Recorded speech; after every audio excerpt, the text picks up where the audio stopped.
Dearly beloved, Calvary greetings. This is Pastor Segun Banwo. Today, I pray that you will not eat, drink, or make merry at the expense of God's kingdom.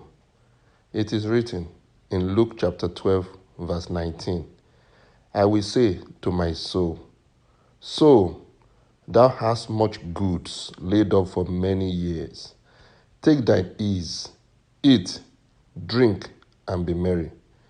But God said unto him, Thou fool, this night thy soul shall be required of thee. Then whose shall those things be which thou hast provided? Just like the rich fool in the above passage, many people are still refusing to pay tithe, or refusing to live right, or refusing to serve in any department in the church, but are busy eating, drinking, and making merry. Are you one of such people?